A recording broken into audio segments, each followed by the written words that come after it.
제가 예전에 그 시골에서 목회할 때예요. 저기 충남 청양이라고 하는 곳에서 목회를 했는데, 여러분 거기 교회 가보면은 땅이 꽤 넓었습니다. 교회 건물이 이렇게 있고 사택도 있고 그 주변의 땅들이 꽤나 넓었어요. 그래서 중고등부 수련회 같은 것을 이제 다른 교회에서 이제 오곤 했는데, 그렇게 오면은 저희 교회 주차장에다가 거기다가 이렇게 장작불 이렇게 쌓아놓고 캠프파이어 같은 거 했습니다. 그러니까 여러분 대충 규모가 이제 감이 오실 거예요. 그 캠프파이어를 할 만큼의 주차장을 가진 교회였는데, 그렇게 꽤나 넓은 부지를 가졌기에 그래서 참 힘들었던 게 있었습니다. 그게 뭐냐면은 잡초와의 싸움입니다.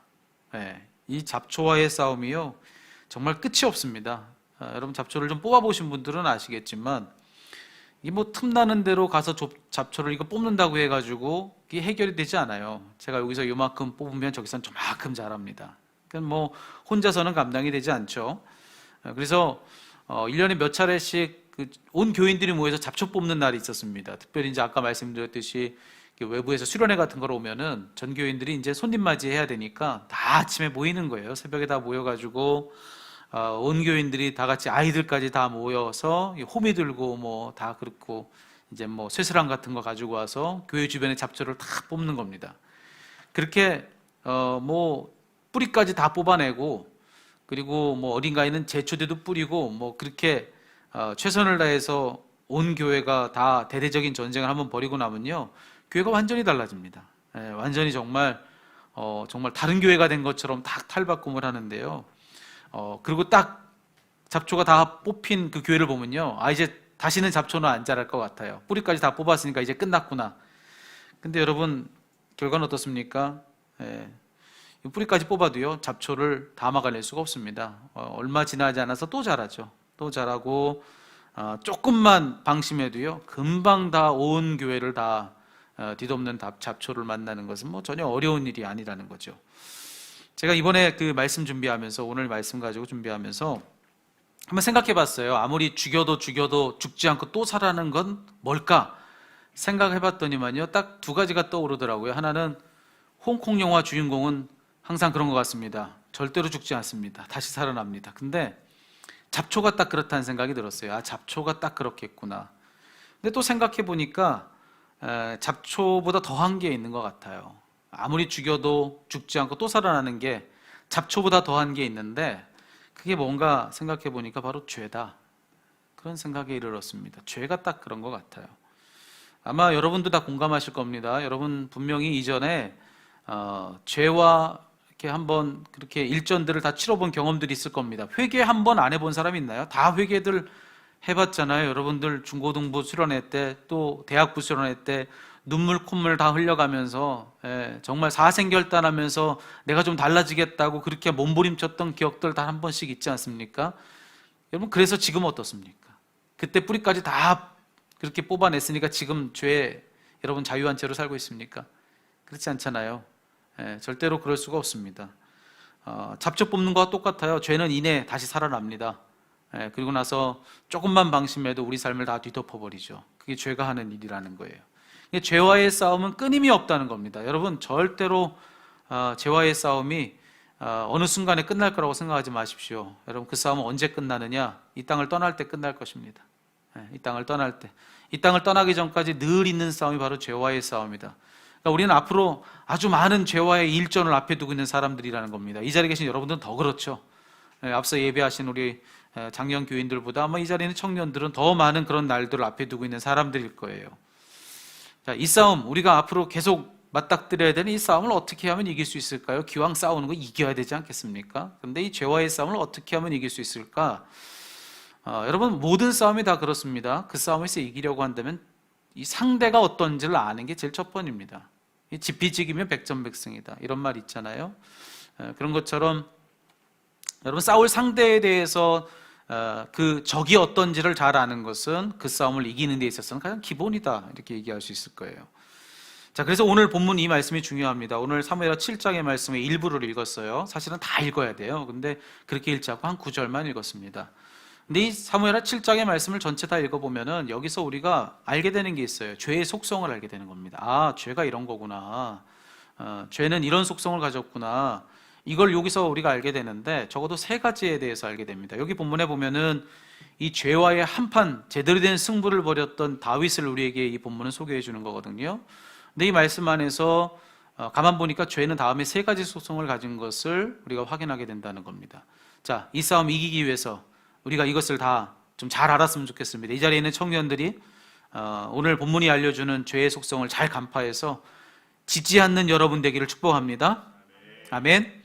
자, 첫 번째, 우리가 싸울 이 상대, 이 죄가 가지는 이 속성은 뭐냐? 첫 번째 속성은 바로 이것입니다. 죄의 첫 번째 속성, 바로 죄의 보편성입니다. 죄는 어떤 성질을 가졌느냐? 보편성을 가졌다. 이 죄의 보편성이라는 건 뭐냐면은 죄는 상대를 가리지 않는다. 상대를 가리지 않고 누구나 전방위적인 공격을 가해오는 것이 바로 죄다라고 하는 것입니다. 자, 여러분 오늘 본문 속에 우리가 만나고 있는 다윗은요, 참 대단한 사람이에요. 여러분 우리가 지금까지 일상의 승리자라고 하는 제목을 가지고 말씀 전해오고 있잖아요. 이 나누는 말씀들 가운데서 참 다윗 대단한 그런 인생을 살지 않았습니까? 정말 구척장신 이 골리앗을 앞에 두고도 그는 그랬고요. 또 정말 실로 엄청난 권력을 가지고 있었던 이스라엘의 초대왕 사울왕을 앞에 두고도 그는 그랬습니다. 정말 큰 사람들이 앞에 있었던 거예요. 큰 존재들이 자기 앞에 있었는데 다윗을 봤더니만 그런 그 앞에서도 정말 큰 누군가가 있었는데도 그 앞에서 누구만이 가장 컸던 사람이 다윗이냐면 하나님. 앞에 누굴 두고 있어도 하나님이 제일 컸던 사람이 다윗인 것을 우리가 지금까지의 말씀을 봤습니다. 그런데 중요한 건 뭐냐면은 그랬던 다윗 얼마나 경건합니까? 얼마나 깊은 그런 영성을 가졌습니까? 그런데도 불구하고 그런 다윗도 딱 봤더니만 우리랑 다르지 않더라는 거예요. 그런 그에게서도 죄의 잡초가 자라더라. 이걸 보는 겁니다. 그래서 여러분 죄의 보편성이라고 말씀을 드렸습니다. 죄는 상대를 가리지 않습니다. 누구에게나 다 공격을 가해온다는 거예요. 어떤 일이 있었는지 한번 보실까요? 이 말씀 속에 있었던 일은 바로 이것입니다. 오늘 말씀에 보면요, 자, 지금 딱 이때의 다윗은 막 승승장구하는 거예요.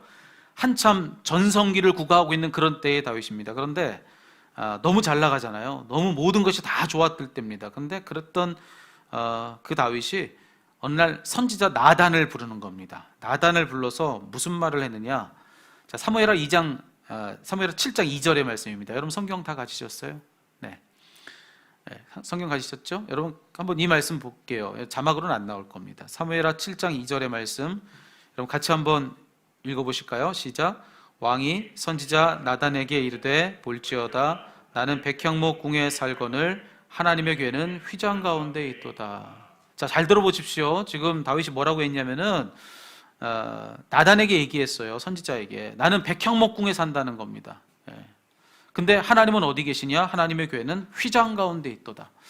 자, 이게 이렇게만 읽으면은 잘 무슨 느낌인지 와 닿질 않아요. 그래서 메시지 성경으로 제가 다시 한번 읽어드릴게요. 그러면 이 말을 하고 있는 다윗의 속내가 훨씬 더 잘 여러분에게 보일 겁니다. 이렇게 말한 겁니다. 나는 여기 호화로운 백향목 왕궁에 편히 살고 있는데 하나님의 교회는 허술한 장막에 있습니다. 자, 하나님의 교회는 어디 있다고요? 허술한 장막에 있습니다.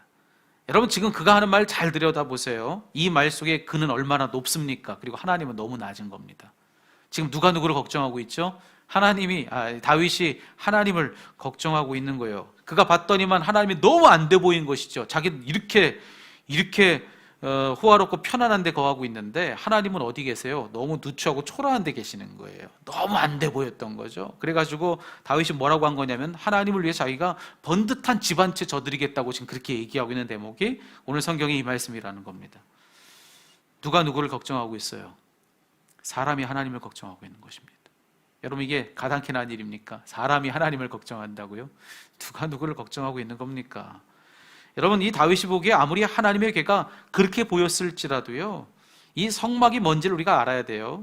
하나님의 괴가 지금 있는 그 성막이 어떤 것이냐? 여러분 그것은 하나님의 전적인 디자인 아래에 있는 하나님의 작품입니다. 하나님이 다 그렇게 만드신 거예요. 높이, 너비, 또 뭐가 있죠?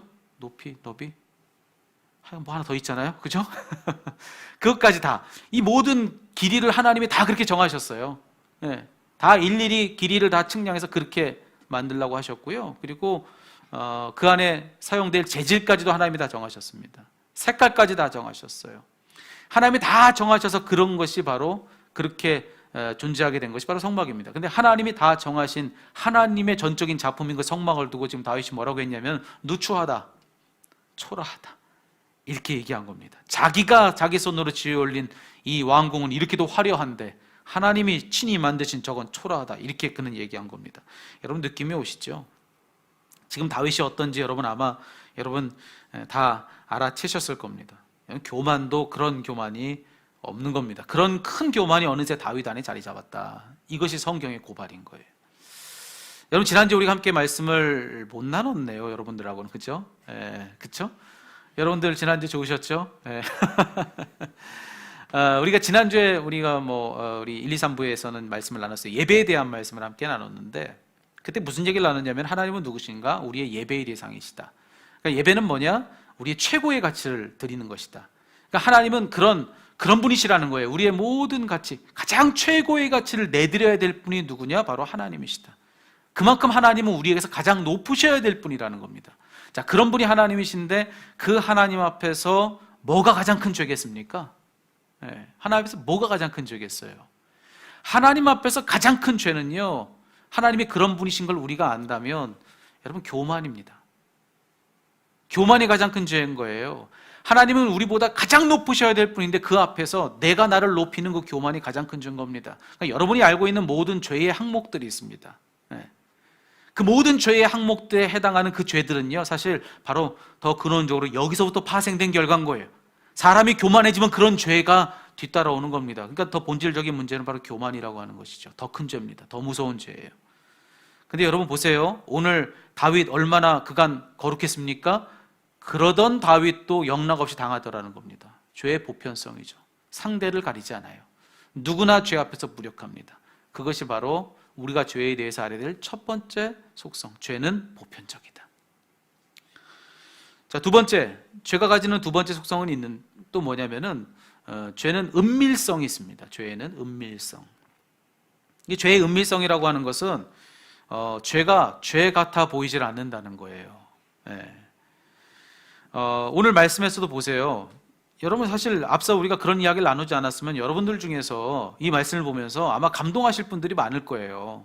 다윗이 이 하는 말들을 보면 얼마나 아름답습니까? 여러분 하나님의 은혜를 받고서 하나님 잊어버린 사람이 얼마나 많은 줄 아십니까? 하나님의 은혜로 죽던 사람이 살았어요. 근데 죽고 나서 살아서 그 사람은 하나님을 잊어버리는 겁니다. 그랬던 사람이 부지기수인데 성경 속에도 많고 우리 삶 속에도 너무 많아요. 그게 우리일 수도 있어요. 그런데 오늘 이 본문 속에 다윗은 어떠했느냐? 적어도 그런 사람은 아니지 않습니까? 은혜 받아서 왕위에 올랐어요. 그런데 하나님을 잊지 않는 거예요. 하나님을 위해서 자기가 뭔가를 하겠다는 거예요. 여러분 그러니 이 다윗이 얼마나 아름답습니까?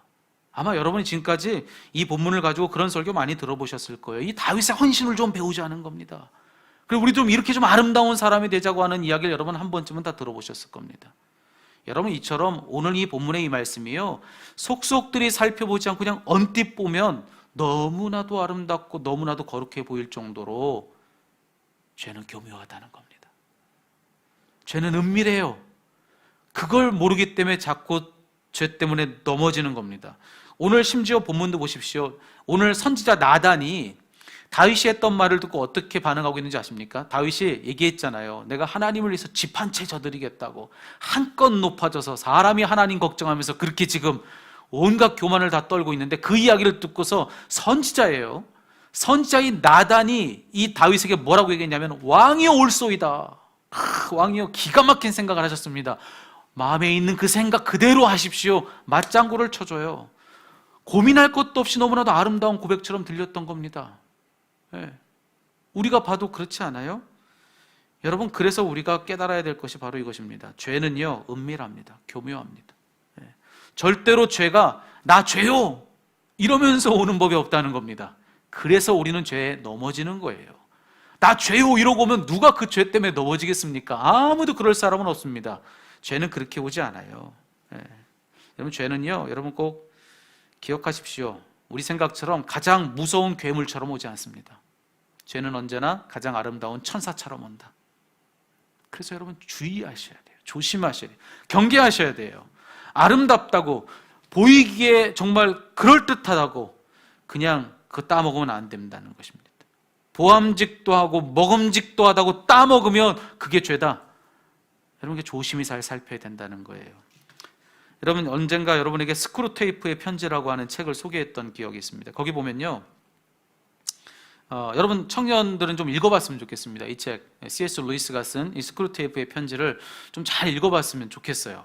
근데 이 책에 보면 여기 앞서도 소개 한번 했잖아요. 이 고참 악마, 삼촌 스크루테이프라고 하는 이 악마가 이제 갓 악마가 된 신참 자기 조카 웜우드에게 편지를 보내는 겁니다. 어떻게 악마 노릇 잘할 수 있는가, 어떻게 하면 사람을 잘 유혹할 수 있는가, 그 어두운 지혜를 가르쳐주는 그런 각각의 이 편지들이 그 안에 담겨져 있습니다. 근데 거기 보면은 어떤 조언을 해주고 있느냐, 여러분 제가 그 책의 한 대목을 읽어드릴까요?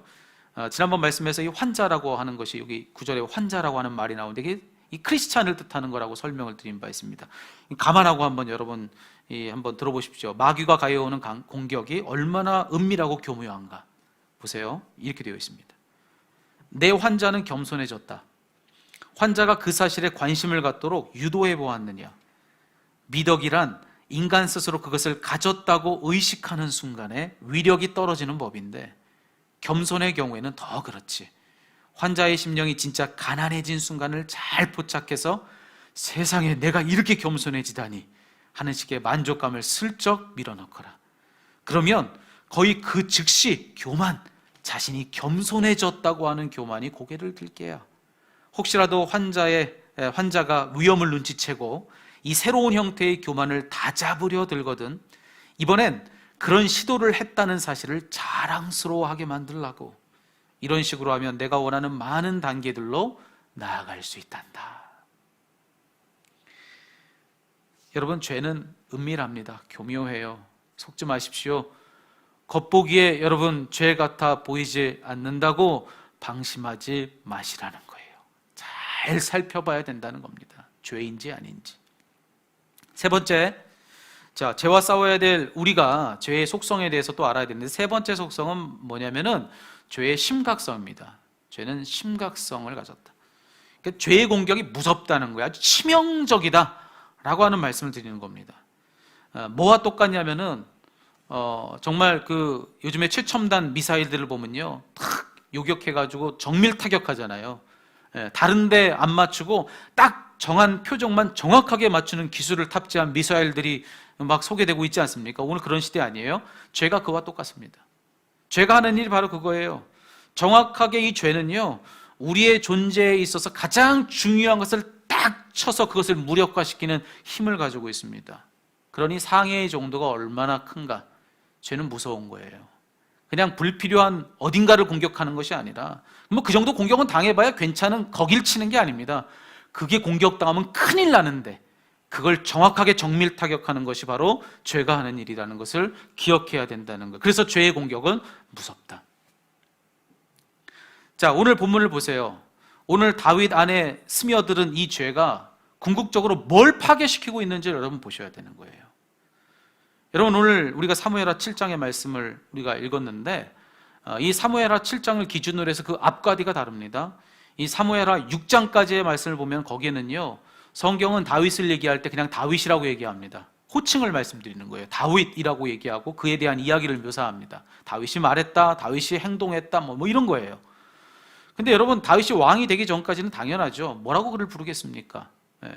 근데 왕이 된 다음에도 성경은 다윗에 대해서 이야기할 때, 여러분, 오늘 사무엘하 7장 이전까지는요, 뭐라고 얘기하냐면 이 호칭을 빼먹지 않아요. 그의 이름을요, 다윗 왕이라고 얘기합니다. 굳이 왕이라는 표현을 해야 될 때도, 그 몇 번 되지도 않지만 왕이라는 얘기를 굳이 해야 될 때도 그냥 왕이라고 다윗을 칭하지 않아요. 다윗 왕이라고 정확히 그렇게 지칭하고 있는 것을 사무엘하 6장까지의 내용을 통해서 확인해 보는 겁니다. 여러분, 실제로 보시면 그럴 거예요. 이따 셀 모임 하실 때 한번 보십시오. 근데 여러분, 사무엘하 7장을 딱 펼치면 여기서부터는 전혀 다른 이야기가 펼쳐지는 겁니다. 사무엘하 7장 1절과 2절과 3절 이 첫 세 구절만 딱 읽어보면요, 이때의 다윗은 너무나도 교만할 때거든요. 어느 순간 교만해져서 하나님보다 더 높아져서 하나님 걱정하고 있는 그런 교만한 사람 아닙니까? 자, 그런 다윗을 소개해주고 있는 사무엘하 7장이 딱 열리니까요, 그때부터는 성경은 다윗을 그냥 다윗이라고 부르지 않습니다. 다윗을 호칭할 때 뭐라고만 이야기하느냐면 그냥 왕이라고만 얘기하는 거예요. 왕. 호칭, 그의 이름을 빼버려요. 그냥 왕이라고만 얘기합니다. 확인해 보실까요? 여러분 7장 1절 거기 보면 이렇게 되어 있죠. 여기 그 다윗과 나단의 대화인데 1절에 보면은 여러분 뭐라고 되어 있습니까? 거기 이렇게 되어 있습니다. 여호와께서 모든 원수를 무찌르사 누구로? 왕으로 궁에 편안히 살게 하신 때. 다윗이라는 이름 안 나오죠. 2절 뭐라고 되어 있습니까? 왕이 선지자 나단에게 이르되, 여기도 다윗 이름 빠져 있습니다.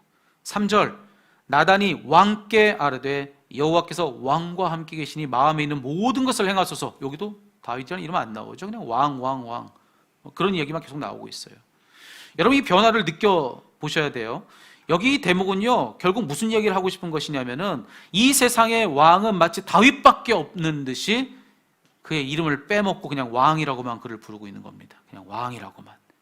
좀 예를 들어서 설명해 볼까요? 우리 교회 목사님들 많으시잖아요. 그냥 여러분들 얘기할 때 목사님이 그랬어 그러면 정확히 누가 그랬는지를 확인해야 됩니다. 어떤 목사님? 아무개 목사님. 그렇게 여러분 누군가를 특정하기 위해서 그 앞에 이름을 붙이거나 성을 붙이잖아요. 근데 만약 우리 교회 목사님이 그렇게 많지 않고 그냥 한 명만 있다고 얘기하면 여러분 굳이 누구 목사님 이렇게 할 필요 없을 거예요. 그냥 목사님이 그랬어 그러면 누군지 다 알잖아요. 여러분 바로 그런 거예요. 오늘 이 대목은 그런 겁니다. 여기서 다윗이라고 하는 이름을 뺀 채로 그냥 그를 왕이라고 부르는 그 의미가 뭘까? 여기 이 대목에서는요, 다윗밖에 다른 왕이 없는 겁니다. 그냥 왕은 다윗 한 사람밖에 없는 거예요. 그런데 여러분 여기 진짜 어떤 왕이 여기 계십니까? 진정한 왕이신 하나님이 계시잖아요. 하나님이 참된 왕으로서 여기 계시는데도 불구한데 여러분 그냥 그 하나님 앞에서 다윗을 뭐라고 부르고 있느냐? 그냥 왕이라고 부르고 있는 겁니다. 왕은 다윗밖에 없는 거예요. 하나님도 없는 거예요. 하나님보다 더 높은 왕 중에 왕이 되어버린 그 다윗을 꼬집고 있는 것이 바로 오늘 본문 7장 1절부터 3절의 말씀이라는 것입니다. 본문 이면에 그런 의도가 지금 막 흘러가고 있는 거예요. 여러분 사단이 노리는 게 뭔지를 여기서 우리가 보는 겁니다. 이런 성경의 묘사를 통해서 우리가 깨닫는 것은 죄가 정확히 겨냥하는 최종 목표가 뭐냐? 죄가 여러분을 딱 겨냥하는 거예요. 이 사단이 죄를 가지고 여러분 한 사람 한 사람을 다 겨냥하는데 정확히 여러분의 어떤 부분을 타격하기 위해서 이 죄의 공격들을 가해오느냐? 정확히 여러분과 하나님과의 관계를 허무는 것. 거기에 최종적인 목적이 있다는 것입니다. 하나님이 왕이신데 참된 왕이신 하나님 앞에서 여러분 스스로가 왕 노릇하며 살게 하는 겁니다. 여러분 스스로 왕으로 높이면서 진정한 왕이신 하나님 없는 삶을 살게 하는 것, 죄가 궁극적으로 여러분에게 바라는 일이 바로 그것이라고요.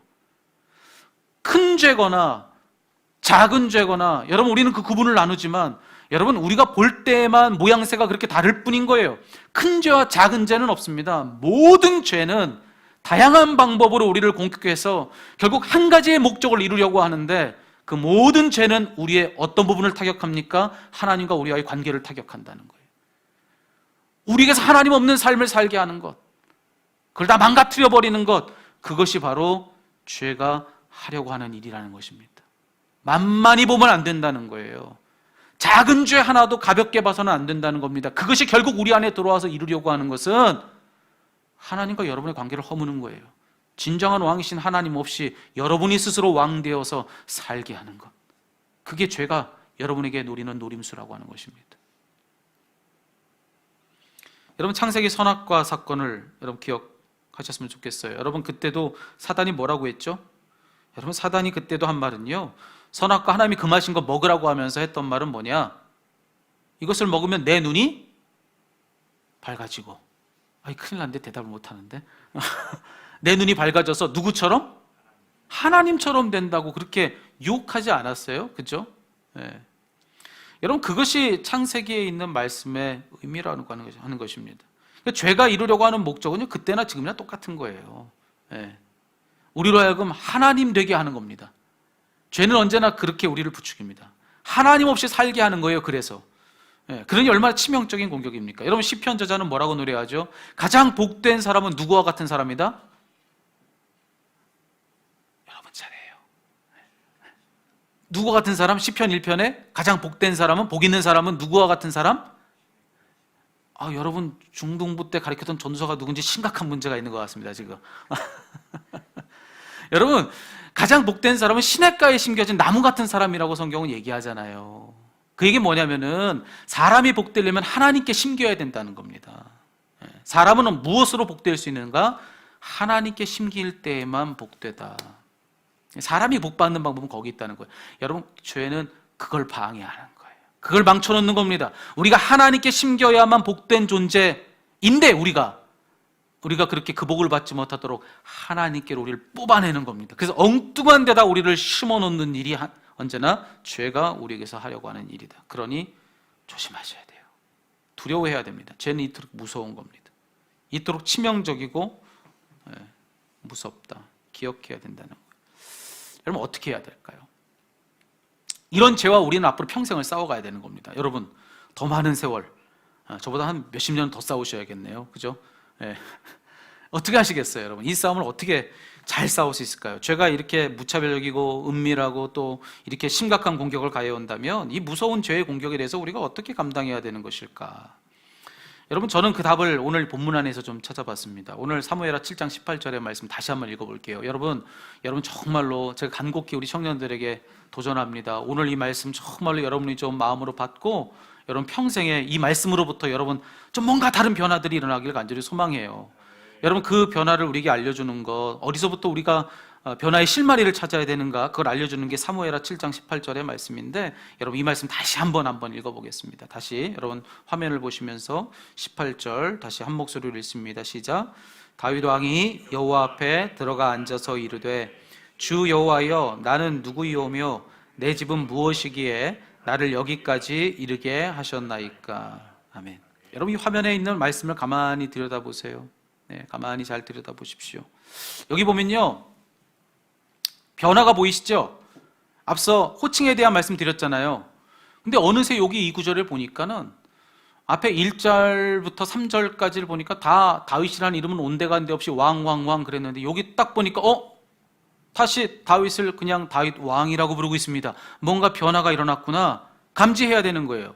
자, 그렇게 어느새 다윗 왕이 된 이 다윗이 뭐라고 하고 있는지를 봤더니만요, 이렇게 얘기하죠. 주 여호와여, 나는 누구이오며 내 집은 무엇이기에. 이 말 무슨 말이냐면은 하나님 앞에서 그렇게 얘기하는 거예요. 나는 아무것도 아닙니다. 나는 무엇이기에. 내 집은 무엇이기에. 내 집도 아무것도 아닙니다. 그런 고백을 한 겁니다. 그리고 후반절에 뭐라고 얘기했죠? 나를 여기까지 이르게 하셨나이까. 나를, 그리고 나의 집을 여기까지 인도하시는 분은 누구란 얘기를 지금 한 겁니까? 하나님이시란 얘기를 한 거예요. 여러분, 이 구절 가만히 보면 앞에는 그렇게도 높던 그 다윗이 여기서는 이렇게도 낮은 겁니다. 갑자기 무슨 일이 어떻게 일어났는지 그는 한껏 겸손해진 모습을 우리 여기서 만나고 있는 거예요. 도대체 뭘까? 무슨 변화가 있었던 걸까? 여러분, 성경을 보시는 분은 알겠지만 여러분, 나단 선지자를 통해서 하나님께서 다윗을 호되게 호통치시잖아요. 하나님께서 나단 선지자를 찾아가십니다. 그날은 어떤 날이었냐면 나단이 다윗이 내가 하나님을 위해서 집 한 채 져드리겠습니다 이랬을 때 나단이 잘했다고, 왕이시여 뜻대로 하십시오 이렇게 얘기한 그날이에요. 그날 밤에 하루도 더 있지 않은 그날에 하나님이 나단을 찾아가세요. 그래서 나단에게 뭐라고 말씀하시냐면은 그게 내 뜻이 아니라는 걸 알리세요. 다윗이 하겠다는 거 나는 전혀 그런 뜻이 없다, 그렇게 말씀하시는 거예요. 그러면서 하셨던 말씀이 뭐냐면은 나단에게 이렇게 말씀하십니다. 내 종 다윗에게 말하라. 여러분, 앞에서 다윗은 자기를 누구로 높였습니까? 왕이라고 높였잖아요. 자기는 왕인 거예요. 그런데 그 다윗에게 하나님은 이렇게 첫 말을 건네오신 겁니다. 내 종 다윗에게 말해라. 여러분, 하나님이 이 말을 통해서 무슨 말을 하고 싶으신 것이냐면은 네가 왕이라고? 내 종 다윗은 들어라. 이게 무슨 뜻이냐면 누가 진정 왕인지 너 똑똑히 대답해라. 진짜 왕이 누군지 너 분명히 대답해 라고 하는 그런 호령을 주님께서 지금 여기서 바라신 겁니다. 자, 그러면서 하신 말씀이 뭐냐면요, 5절, 오늘 본문 5절에 이렇게 되어 있죠. 내가 나를 위하여 내가 살 집을 건축하겠느냐? 하나님 말씀이에요. 네가 내 집을 건축한다고? 자, 그러면서 11절, 여호와가 너를 위하여 집을 짓고 내가 너를 위해서 집을 지어줄 거야, 이렇게 말씀하시는 겁니다. 이건 또 무슨 얘기냐면요, 하나님 이렇게 호통치신 거예요. 지금 누가 누구의 집을 짓겠다는 거냐? 네가 나를 위한 집을 지어주겠다고? 누군가의 집을 참되게 지어줄 수 있는 건 나만이 하는 일이다.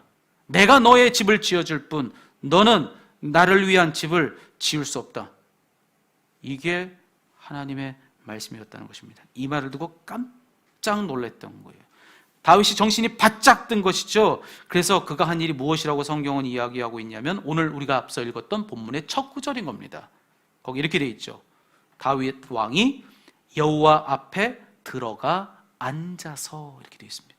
이전에 다윗은요, 하나님께 등지고 선체로 자기 하고 싶은 말 다 하고 하고 싶은 일 다 했던 그런 실로 왕 다윗이었습니다. 그런데 그랬던 그가 이제는 하나님께 향하여 그 앞에 앉더라. 하나님을 향하여서 그가 앉았다, 이렇게 얘기를 해주고 있는 거죠. 여러분, 저는 바로 여기에 답이 있다고 생각해요. 어떻게 하면 이 죄의 이 무서운 공격을 우리가 잘 감당할 수 있는가? 어떻게 하면 이기나? 어떻게 하면 지지 않나? 바로 이 구절에서 우리가 좀 답을 찾았으면 좋겠습니다. 특별히 오늘 이 자리에 있는 청년들이 여러분이 이 말씀 안에 있는 이 답을 여러분에게 주신 하나님 말씀으로 붙들 수 있기를 간절히 축원합니다. 하나님 앞으로 가서 앉으라는 거예요. 여러분, 죄를 어떻게 생각하세요? 죄가 하는 일이 뭐라고 생각하십니까? 앞에도 얘기했지만 죄가 하는 일을 좀 달리 표현해 보자면요, 죄가 하는 일은 딱 풍선 안에 들어있는 헬륨가스 같은 거예요. 네, 딱 이런 거죠. 보이세요? 시간이 지나니까 일부부터 하니까 이게 잘 안 올라가네요. 그죠? 힘이 빠졌어요, 얘가. 근데 여기 이 풍선에 들어가 있는 이 헬륨가스 같은 거예요. 죄가 딱 그렇습니다. 여기 헬륨가스가 하는 일이 뭐죠? 이 헬륨가스가 공기보다 가볍잖아요. 그래가지고 이 풍선 안에 헬륨가스를 가득 담아두면요, 이 가스는 어떻게 합니까? 이 풍선을 들뜨게 합니다. 그렇죠? 들뜨게 합니다. 어디까지 들뜨게 하느냐? 정말 하늘 높은 줄 모르고 끝까지 올라가게 하는 것이 이 헬륨가스가 하는 일 아니겠습니까? 그렇죠? 죄도 똑같아요. 죄도 우리 속에 들어오면 하는 일이 똑같습니다.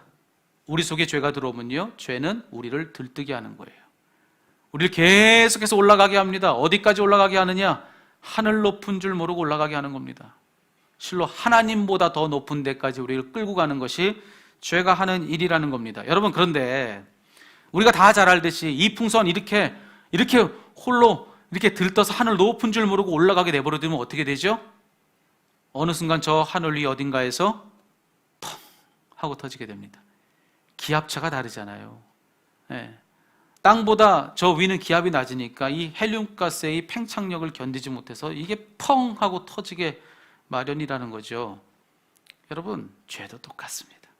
죄가 우리를 막 들뜨게 하잖아요. 하늘 높은 줄 모르고 우리를 올라가게 하잖아요. 그런데 그냥 그대로 놔둬서 정말 하나님보다 높은 데까지 우리가 올라가게 되면 그러면 그 결과가 뭔지 아십니까? 압력차를 견디지 못하는 거예요. 영적인 압력차. 하나님만큼이 아닌데 우리가 그런 우리를 하나님만큼인 것처럼 착각하게 만들고 거기까지 올려놓으니까 여러분, 우리가 그걸 견디겠습니까? 하나님만큼이 아닌 우리가 하나님만큼의 일들을 견뎌내겠어요? 그러니까 우리도 펑 하고 끝내 터지고 만다는 것입니다. 그게 죄가 하는 일이에요. 여러분, 그러면 어떻게 해야 될까요? 그러지 않도록 막으려면 우리가 해야 되는 방법은 뭘까? 이 풍선을 잘 생각해 보면 됩니다. 여러분, 이 풍선이 이렇게 들뜨지 않고 저 하늘 높은 데서 터지지 않도록 하기 위해서는 어떻게 해야 되느냐? 방법 있죠? 여러분, 우리가 잘 알듯이 여기 묵직한 돌멩이에다가 묶어두면 되는 겁니다. 무게 나가는 것에다가 묶어두면 이 풍선은요, 더 떠오르지 않습니다. 어딘가에 딱 멈추게 되어 있는 거예요. 그리고요, 여러분 지금 봐도 알겠지만 힘 많이 빠졌잖아요. 근데 이렇게 여러분 하루를 그냥 이대로 더 보면 어떻게 될까요? 어느 순간 이게 또 힘이 빠져가지고 떨어져요. 또 하루를 두면 어떻게 될까요? 또 힘이 빠집니다.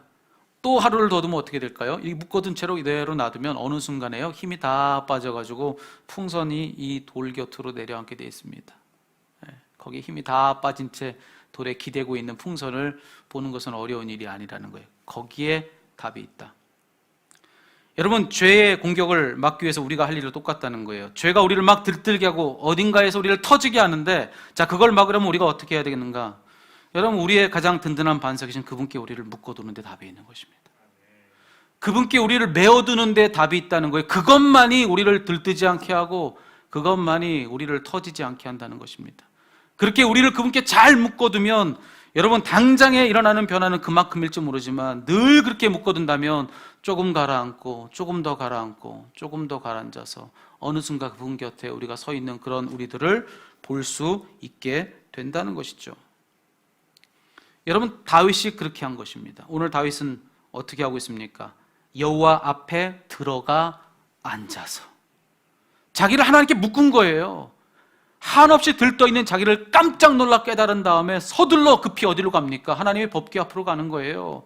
성막으로 가서 그 하나님의 존전 앞에 서서 자기를 낮추고 그분을 향하여 엎드리더라. 그분께 자기를 묶은 겁니다. 그분께 자기를 메어놓은 거예요. 그래서 거기서 더 들뜨지 않도록 자기를 막아놓은 겁니다. 그게 다윗이 한 일이라고요.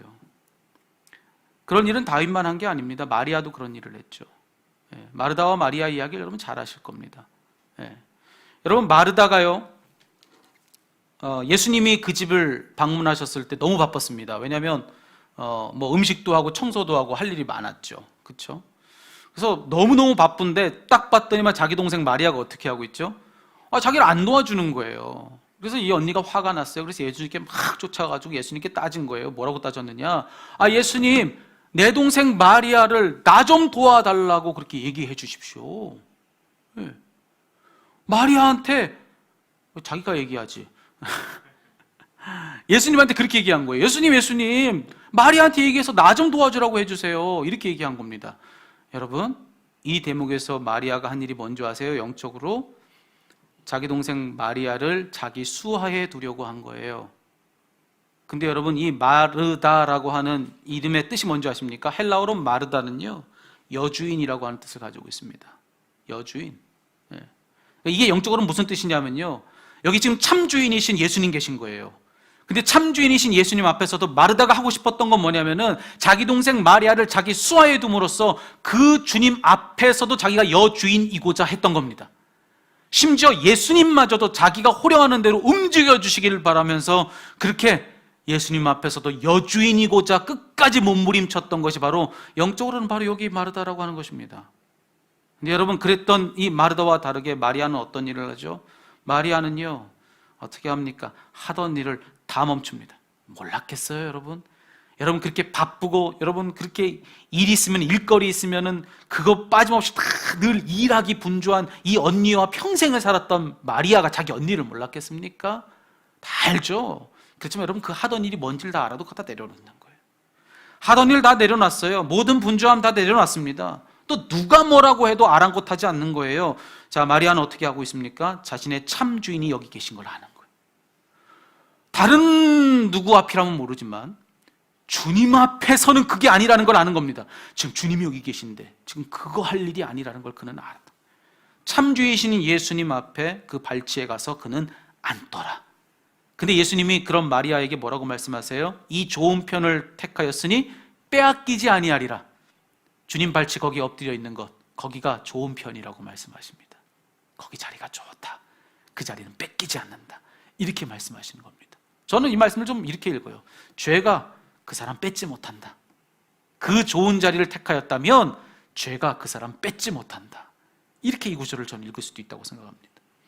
여러분, 죄의 공격 앞에서 마냥 무력하지 않으려면, 여러분, 죄가 이끌어가는 대로 이끌려가지 않기를 바란다면, 여러분이 할 일은 바로 그것입니다. 마리아처럼 하는 겁니다. 다윗처럼 하는 겁니다. 어떻게 하는 것이냐? 그분 앞으로 가서 앉는 겁니다. 지금까지 그분을 등지고 서서 바쁘게 했던 모든 일을 다 내려놓고, 여러분, 의지와 생각과 뜻 다 내려놓고, 여러분이 정한 어느 시간이 딱 되면 하나님과 약속한 그 시간, 그 장소에 가서 여러분 엎드리는 것입니다. 그것이 우리가 해야 될 일이라는 거예요. 그렇게 우리를 금게 묶는 것, 매는 것, 그것만이 죄를 대항하여 이길 수 있는 길이라는 것입니다. 여러분, 이 시간에 그런 결단들이 여러분에게 있었으면 좋겠어요. 여러분, 정한 시간이 되어서 기도하는 그런 시간들이 있습니다. 새벽 기도, 금요 철야, 우리에게 주어진 기도의 시간들이 있습니다. 아무리 바쁘고 많은 일로 분주해도 딱 그 시간이 되면, 하나님과 약속한 그 시간이 되면 가서 기도하는 자리에 엎드리는 겁니다. 여러분, 꼭 교회 안에서 정해진 시간뿐만이 아니라도 여러분 나오고 싶어도 못 나오는 분들이 많죠. 여러분, 여러분과 하나님과의 개인적인 관계 속에서 약속된 시간이 있습니까? 여러분, 그렇게 약속한 기도의 시간이 있다고 한다면 여러분 그 시간을 그렇게 지키십시오. 아무리 바쁘고 분주해도 그 시간이 딱 되면 하나님 약속 앞에 서서 여러분 거기 앞으로 가서 엎드리는 겁니다. 그렇게 하라는 거예요. 여러분, 또 이 시간에 예배가 그런 의미일 수 있겠죠.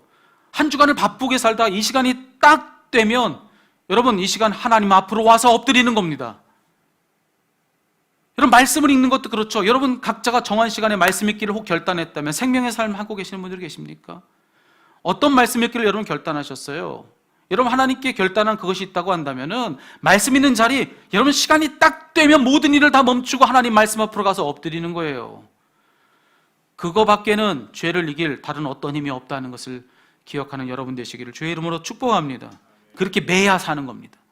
그렇게 묶어놔야 사는 것입니다. 그렇지 않으면 떠내려가게 되어 있습니다. 마치 풍랑이 가득한 그 모든 그 풍랑 속에 바다 위에 떠 있는 그 배가 그냥 내버려두면 어딘가로 흘러가겠지만 거기에 닷줄을 깊게 내리고 있으면 아무리 흔들려도 떠내려가지 않는 것처럼 여러분, 젊음의 날에 주님께 잘 메어두는 사람만이 떠내려가지 않습니다. 젊은 날에 화려했지만 그 훗날에 허망했던 사람이 얼마나 많은지 모릅니다. 실로 위대한 인생을 살아가면서 많은 사람들이 가마를 줬던 사람들이 그 마지막이 얼마나 허무하게 무너졌는지 여러분, 우리는 그것을 어렵지 않게 본다는 거예요.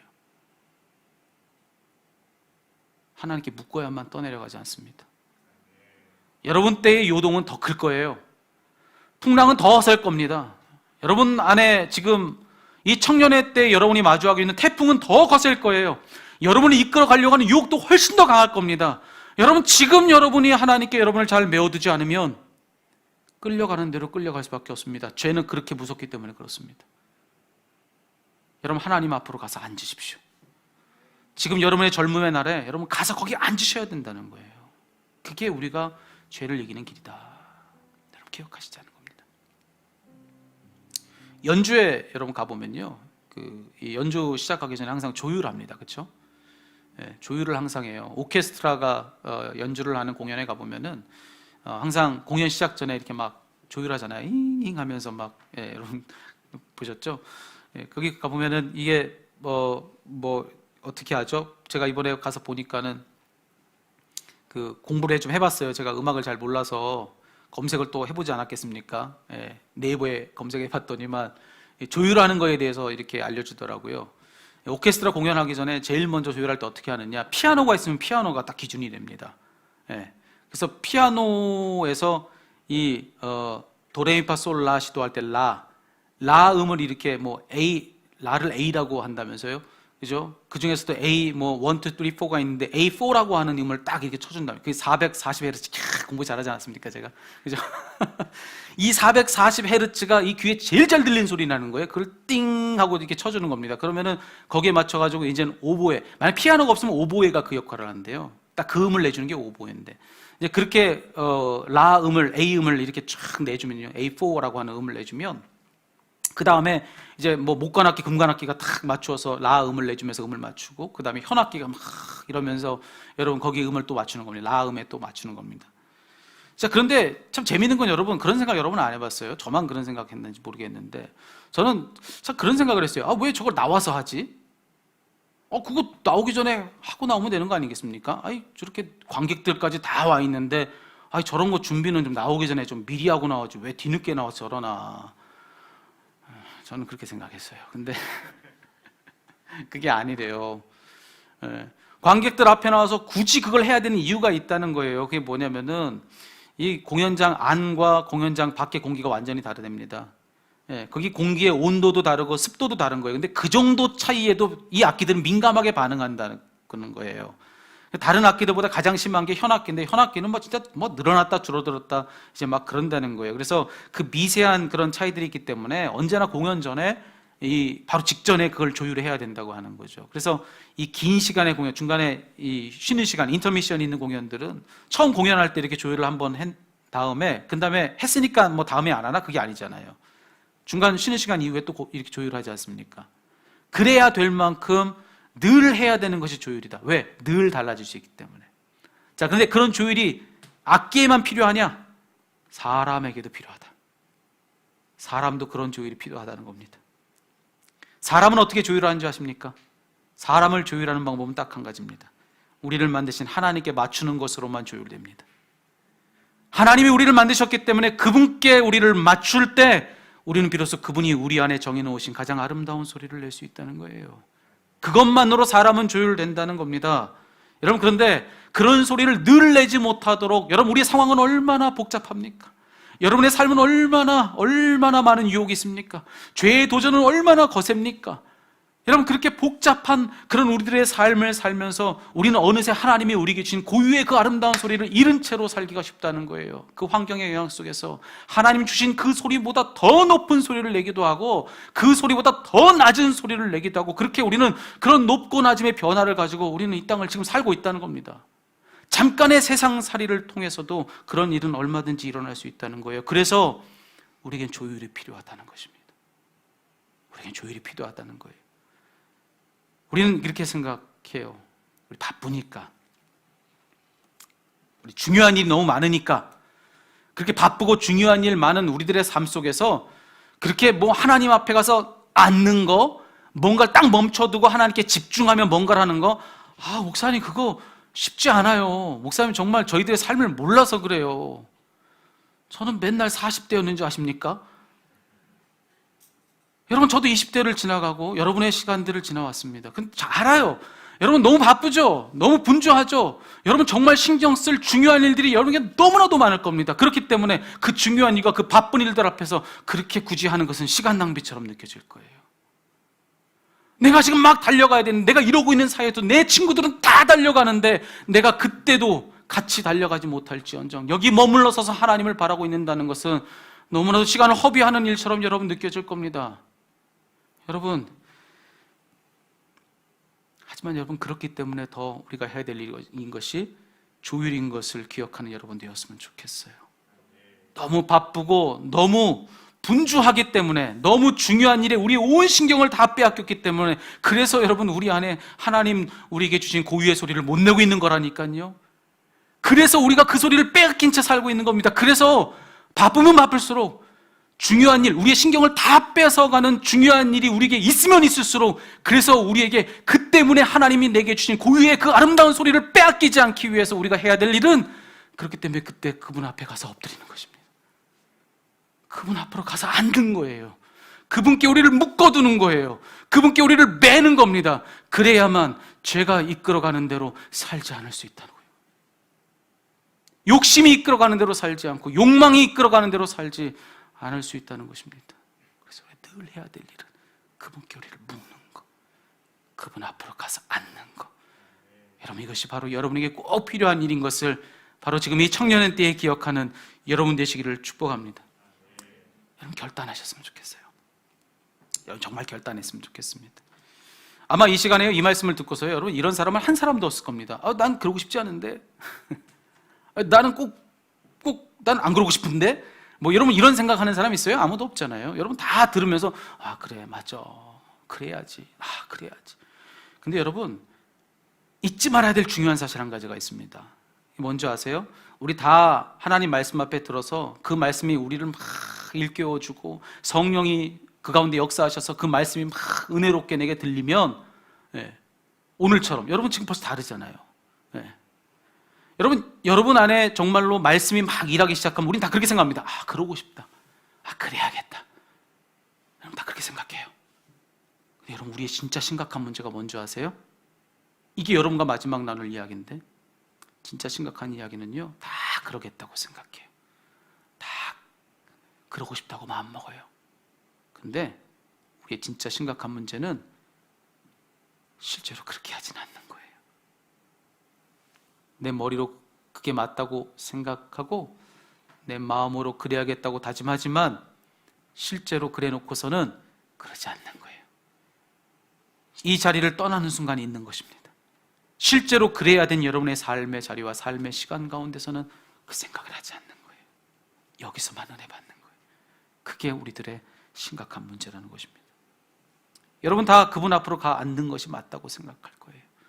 그렇지만 여러분, 실제로 그렇게 하지 않는 것이 우리들의 문제인 것을 기억하십시오. 여러분 절대로 여러분의 생각이 거룩한 것, 여러분의 마음이 거룩한 것으로 죄를 이길 수 없다는 사실을 기억하십시오. 여러분의 삶이 거룩해지지 않으면, 여러분 거룩이라고 얘기하니까 너무 어렵습니까? 여러분의 삶이 그분 앞으로 실제로 가서 앉지 않으면 그러면 죄를 이길 수 없습니다. 그래야 죄를 이긴다는 거예요. 사단도 우리를 너무 잘 알아요. 여러분 스크루테이프의 편지의 다른 한 대목을 여러분에게 읽어드리고 말씀 마칠게요. 여러분 스크루테이프가요 자기 조카에게 이렇게 조언해 줍니다. 우리를 너무 꿰뚫어서 잘하는 겁니다. 그래서 마치 우리를 조소하듯이 늘 생각과 마음으로는 너무 경건한데 실제로 그런 삶을 살지 않은 채 늘 그냥 머리와 생각으로만 그런 우리들을 조소하고 비웃듯이 여러분 이 스크루테이프가 자기 조카에게 이런 말로 편지하고 있는 겁니다. 여러분 들어보십시오. 이와 같은 행동으로 옮기는 것만 아니라면 무슨 짓이라도 하게 두거라. 상상과 감정이 아무리 경건해도 의지와 연결되지 않는 한 해로울 게 없다.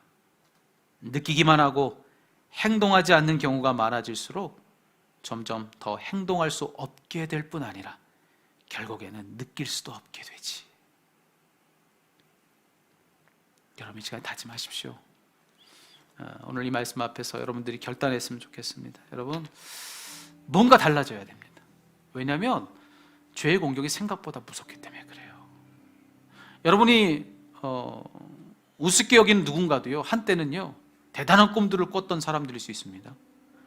영적으로 한없이 정말 보잘것없이 무너졌던 사람들도요 그걸 지금 여러분이 누군가에게 그걸 본다면 여러분 그랬던 그들도 한때는요 대단한 그런 영적인 힘을 가지고 있는 사람이었을 수도 있습니다.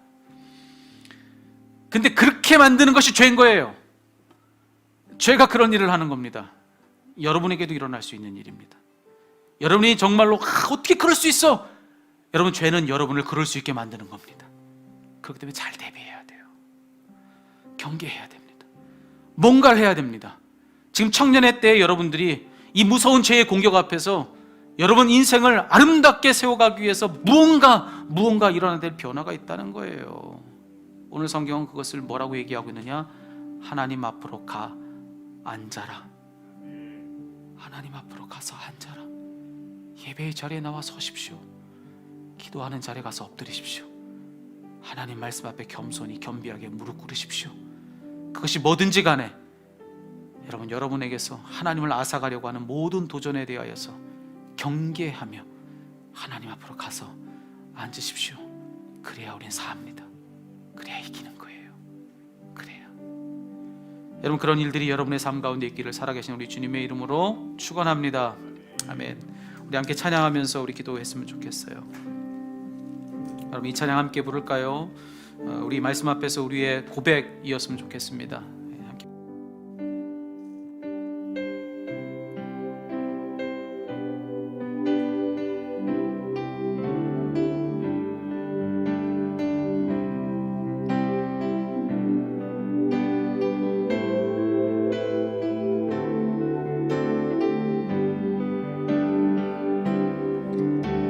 세상의 유혹 시험이 내게 몰려오네. 나의 힘으론 그것들 모두 이길 수 없네. 거대한 폭풍 가운데 위축된 나의 영혼 어찌할 바를 몰라 헤매이고 있을 때 한 번 더 찬양할까요? 세상의 유혹 시험이 내게 몰려올 때에 나의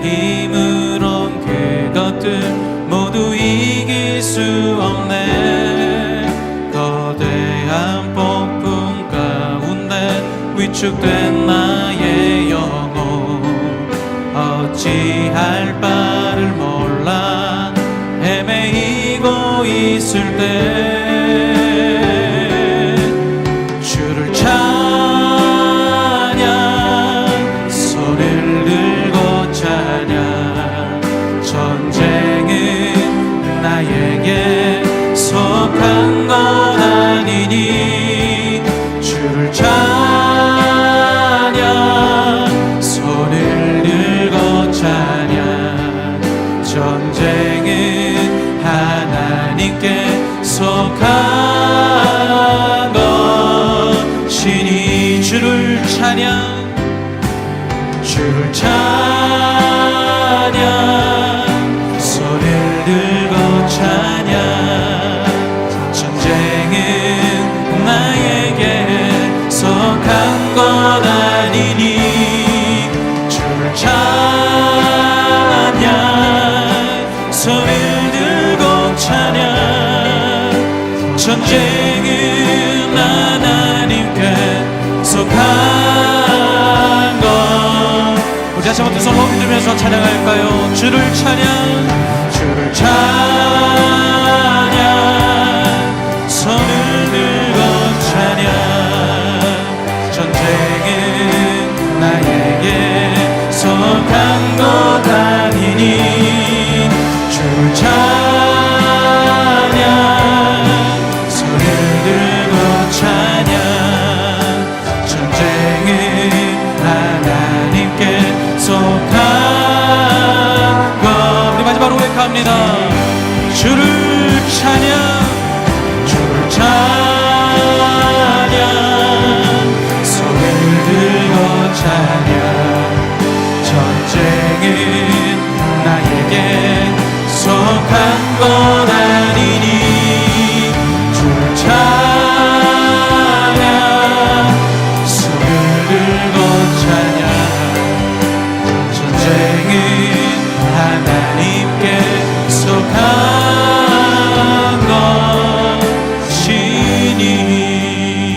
것이니 여러분 이 시간에 도전할게요. 여러분 결단 한번 해보시면 어떻겠습니까? 여러분 이번에 정말 이 말씀 앞에 서서 이전에 하지 않았던 일들을 한번 해보겠다고 다짐해 볼 수 있는 그런 여러분들 되었으면 좋겠습니다. 내가 이제 하나님 앞으로 가서 이제 앉겠노라고 그렇게 다짐하는 분들이 계시다고 한다면 여러분 가슴에 손을 얹고 여러분 그 다짐마저도 하나님 도와주시지 않으면 이룰 수 없어요. 도우심을 구하십시오. 하나님 정말 제가 그러기를 원하는데 제가 이끌어가는 대로 이끌려가는 그런 삶을 살지 않고 싶은데 주여 제가 다짐합니다. 근데 제가 약해요. 주님 저를 도와주세요. 제가 정말로 의지를 가지고 정말 주님 앞으로 서게 해주시고 정말 주님 앞에 엎드리게 해주십시오. 딱 정하여서 주님 앞에 엎드려서 기도하게 하시고 딱 정하여 엎드려서 다른 모든 것들 내려놓고 예배하게 하시고 주님을 향하여 말씀 앞으로 달려나가게 하여 주시옵소서. 여러분 그런 다짐하는 분들이 있다면 가슴에 손을 얹고 주님의 도우심을 구하십시오. 이 시간 함께 소리내서 기도합니다. 하나님 나를 도우시옵소서. 함께 이 시간에 기도하시겠습니다. 기도합니다. 주여 아버지 하나님 이 시간에 우리 청년들의 기도를 들어주시옵소서. 하나님의 큰 은혜가 이들을 주장하여 주시옵소서. 하나님 아버지여 죄악 모든 유혹과 시험이 우리를 아버지 무리들이러 갈 때에 하나님 아버지 우리 힘으로 감당할 수 없어 하나님 폭풍 가운데 그저 떠내려가는 것이 우리들입니다. 하나님 아버지 우리를 불쌍히 여겨주시고 하나님 아버지 시간에 주를 향하여서 높이 들면서 찬양하며 기도하며 예배하는 우리 청년들이 다 되게 하여 주시옵소서. 하나님 아버지의 삶이 아버지 하나님이여 우리 모든 죄가 요동하는 삶이 아버지 우리를 아버지 힘들게 할지라도 하나님 그때에도 우리는 아버지 주님 앞으로 달려나와서 주님 앞으로가 엎드리는 우리 모두가 다 될 수 있도록 하나님 인도하여 주시옵소서. 청년의 때에 아버지 우리를 이끌어가고자 하는 죄의 유혹이 가장 많은 이때에 하나님 아버지 주님 우리를 보호하여 주시옵소서. 아버지 주님께 우리를 매게 하시고 주님께 우리를 묶게 하시고 주님께 묶이고 매여서 어떤 풍랑이 있고 어떤 요동하는 무엇이 있어도 끌려가지 않는 우리가 될 수 있도록 사망이 우리를 이끌어가지 아니하도록 생명의 역사가 우리 가운데 있게 하여 주시옵소서. 반석이신 주님께 우리를 맵니다. 하나님 아버지 이 시간에 결단에 가슴에 손을 얹고 주님 앞으로 가 앉아 이제 주님 앞에 엎드리겠노라고 결단한 우리 청년들의 기도를 들어주시옵소서. 하나님 이 시간에 우리 청년들의 기도를 들어주시옵소서. 이 시간에 결단한 우리 모든 성도들의 기도를 들어주시옵소서. 죄가 우리를 이끌어가는 대로 하잘것없이 이끌려가는 그런 삶을 살지 않게 하여 주시고, 아버지, 죄의 유혹이 가장 거센 이때에도 하나님 정말로 당신께 우리를 메고 또 묶음으로 말미암아 아버지, 죄가 가장 힘을 발하는 사망이라도 우리를 끌고 가지 못하는 든든한 삶을 살게 하여 주시옵소서. 여기 주님께로 우리를 심는 것만이 우리가 가장 복된 길인 것을 알고 여기에 우리를 심고 묻게 하여 주시옵소서. 그래서 아버지여, 주님께로 더 낮아지고 또 낮아지고 마침내 주님 계신 그곳에 온전히 거하여서 아버지, 주님께로 심긴 자가 누릴 그 가장 복된 역사를 다 누릴 수 있도록 시냇가에 심겨진 나무처럼 복된 우리 청년들, 이 자리에 우리 성도들이 될 수 있도록 주여 축복하여 주시옵소서. 하나님, 이 시간에 결단하여 다짐하고 가슴에 손을 얹은 청년들을 축복하옵소서. 저들의 손을 복되게 하시고 저들 때문에 하나님 실로 놀라운 하나님의 역사가 일어나게 하여 주시옵소서. 정말 기가 막힌 하나님의 일들이 일어나게 하여 주시고 이 세상에서는 없는 일이 저들의 손을 통해서 있게 하여 주시옵소서. 저들 때문에 이 세상이 요동하게 하여 주시고 이 대전이 떠들썩하게 하여 주시고, 하나님, 우리 청년들 때문에 아버지 모든 젊은 세대들이 도전받게 하여 주시옵소서. 하나님, 실로 우리 청년들 때문에 하나님 나라가 요동하게 하여 주시옵소서. 하나님이 진짜 하나님의 놀라운 은혜를 다 삶에서 누리고 살아가는 복된 이들이 다 되도록 주여 축복하여 주시옵소서. 이 모든 말씀 살아계신 우리 주 예수 그리스도의 이름으로 축복하며 기도하옵나이다. 아멘.